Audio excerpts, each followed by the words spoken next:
this is Brandon Cobb with HBG Capital. Thanks for tuning in. And I want to answer a question that I've gotten from a lot of people, which is what exactly is a recession-resistant asset and what is the role that it can play in my portfolio? Well, a recession-resistant asset is, the name kind of gives it away, right? It's an asset that performs well during an economic contraction. So what do these look like? Both of our arms, HBG Capital and the house buying guys in HBG Construction, they focus on two different niches, right? HBG Construction and the house buying guys focuses mainly on single-family acquisition in the Middle Tennessee market.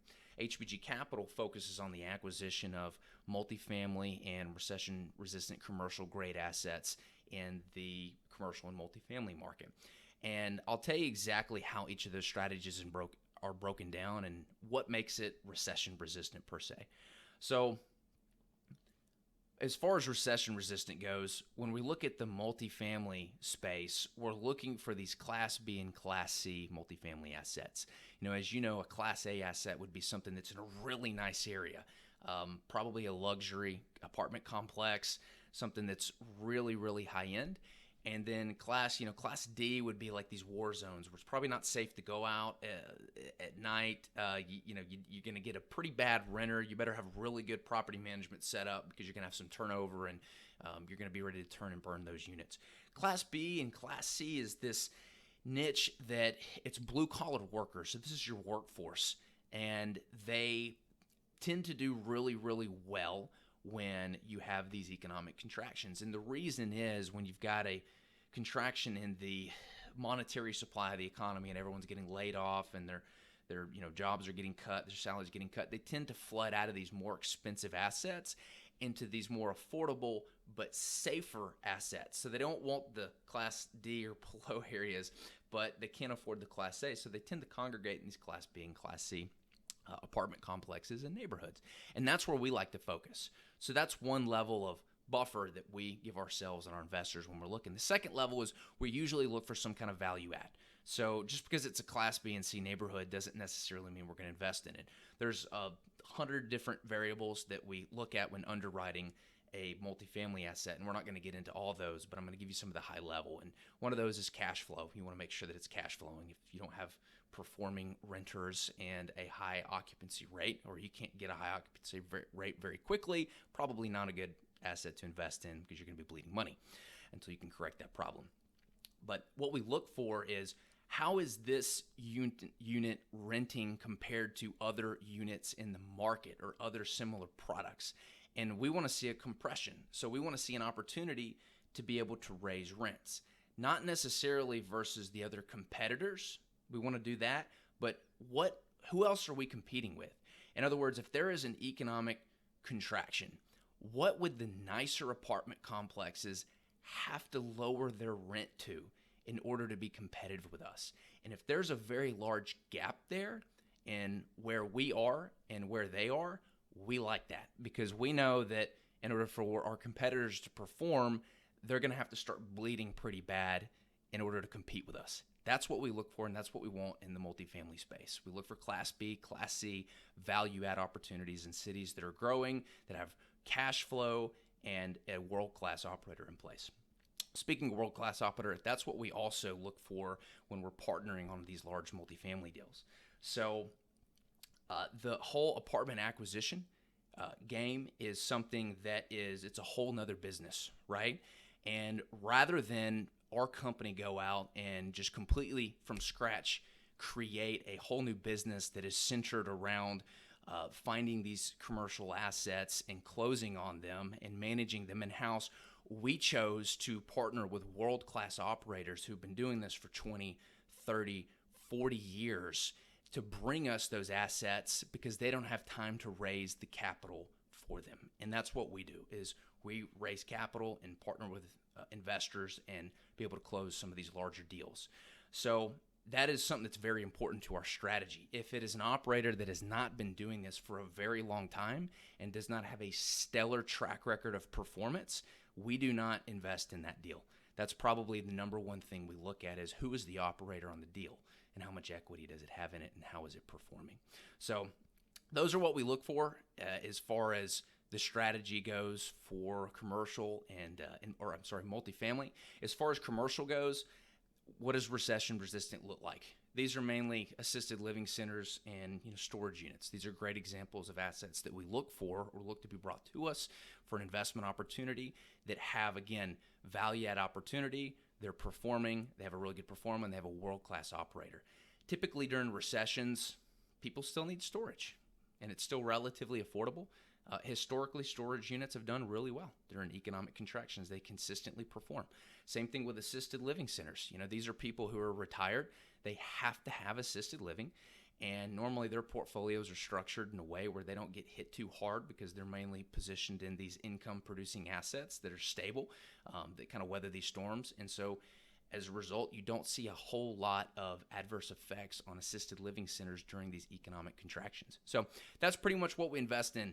Class B and C, value-add multifamily, storage units, and assisted living centers from the HBG Capital side of things.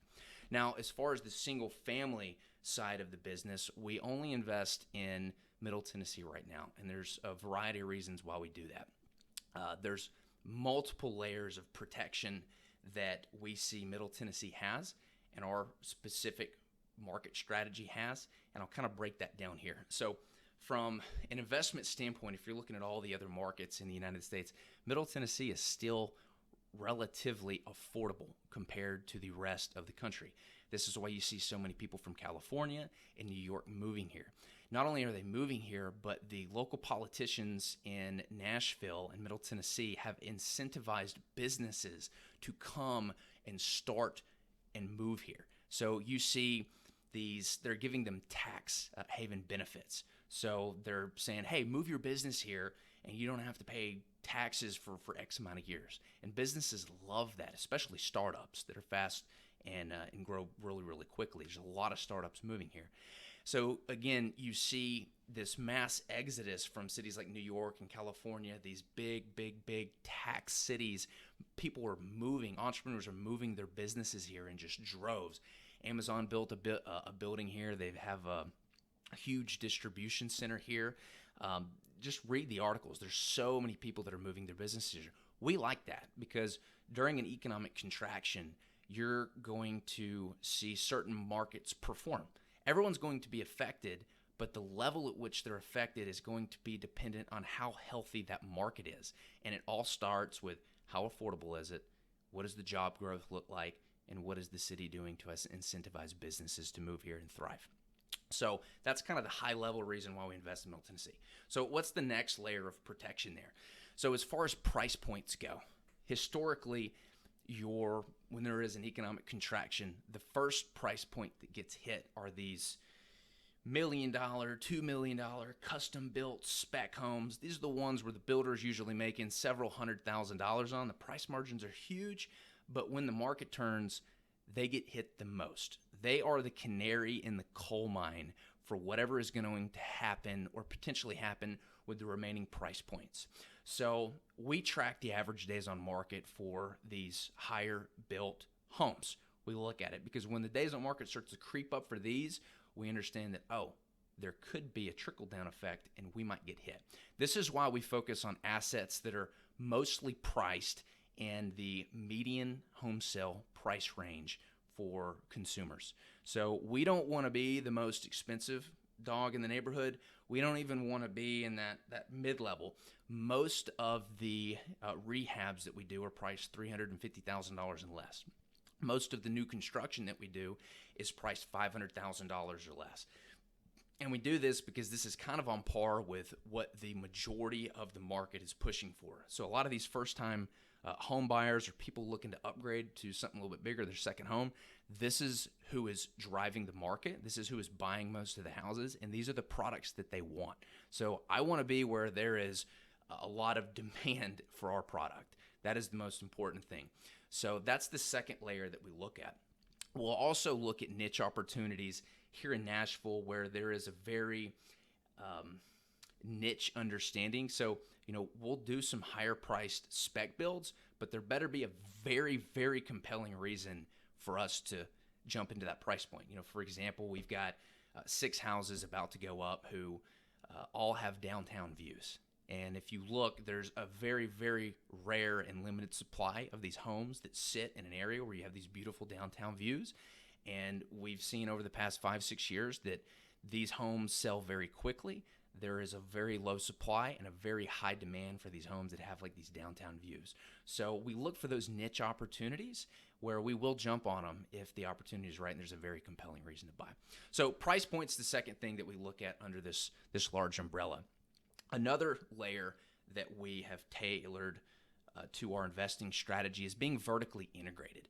And what that means is when investors invest money with somebody and they say, hey, I'm going to give a loan to Brandon to build this house, or I'm going to give, Brandon a loan on this, apartment complex. There are other partners that Brandon or investors will have that play an integral role in the success of that product, and that is usually a builder. So in Nashville, most people who build houses, they hire a builder, right? They're not the builder. They go and they hire the builder. And that's a pretty big deal, especially if you're investing money. You want to know who that builder is, what's their track record, what's their performance, and really get an understanding of who you're investing with, not just the company, but who are they using that is going to influence their performance. This is why we started HBG Construction, and we have an in-house. We are the in-house builder because we are in charge of our own performance.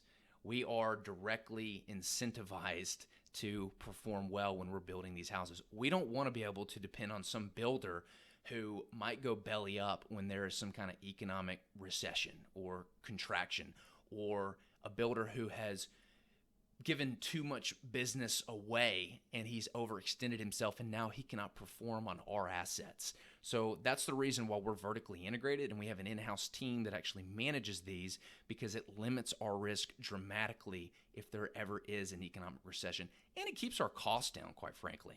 I don't have to pay $50, $60, $70, $80, sometimes $100,000 to a builder to go build our houses. We can do it in-house and save a ton of money. So those are a few reasons why we're investing in Middle Tennessee. That's a top-level approach of our investment strategy in Middle Tennessee. If you guys are interested in learning more about how to become passive investors or learn more about passive investors, feel free to shoot us an email, and we'd love to connect and talk with you. See ya.